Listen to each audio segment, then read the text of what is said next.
Alright, I guess I could show you all the rides we've got here. We've got them in order from smallest to biggest. The two 250s, two 500s, and the 650.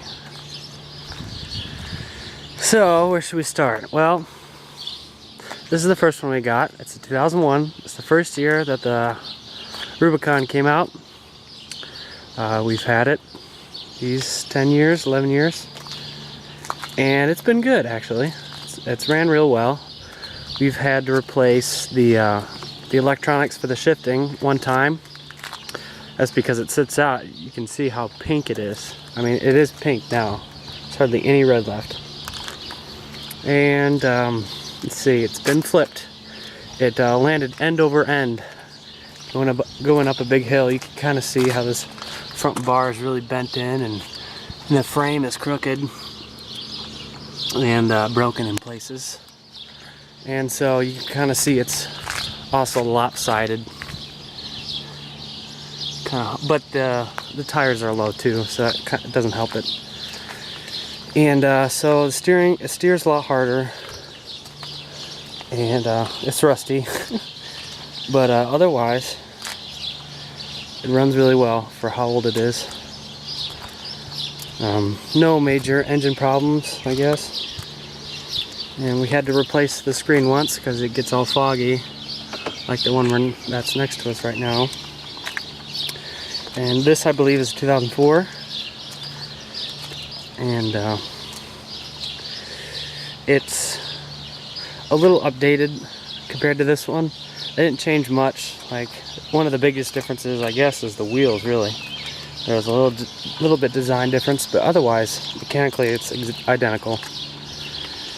You can see how the screen is all scratched and fogged. Can't read it.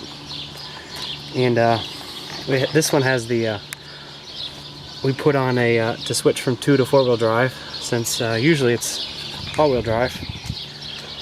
So it's nice to be able to take it out sometimes. And this one's never been flipped, thankfully, so it's straight, turns well. And this is our 2003 Rincon. Just got some brand new tires. They are AMS Swamp Fox. Fronts are AT 225 by 812s, and the backs are, let's see, AT 25 by 10 by 12s. So we got some big tread. I'm not a huge fan, just because we really don't off-road that much. Most of the time it's on the pavement, so they're really unstable, and it'll flip a lot easier than before. But it's rolled over a few times, and then we had it just at the top of the hill, and it started rolling backwards, and back end caught and slammed down on top of here. And so the bars got all the way down to the gas tank and bent them back up, and everything's just kind of misaligned. But steers fine. So yeah, we like this one a lot. We use it most of the time, I guess. And we'll go back to this 1985 TRX 250. My grandpa actually gave it to me this summer. He just didn't have a need for it anymore, and he's the original owner. And I was really impressed how fast it was, actually. Me and my buddy, we raced. I was on the 650, and he was on this, and he was less than half a length away from me the whole time. But part of it is because he weighs at least 30 pounds lighter than I do. So it's just weight. That's about the difference. Doesn't have a lot of horsepower, I'm sure. But it's a 5-speed automatic clutch. And you can't beat it for free. I mean, it runs so well, and it's really light, and it's a lot of fun. And this is what I just got this week, actually.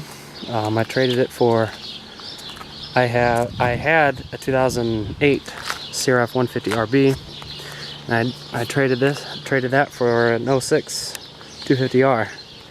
And I'm actually really impressed.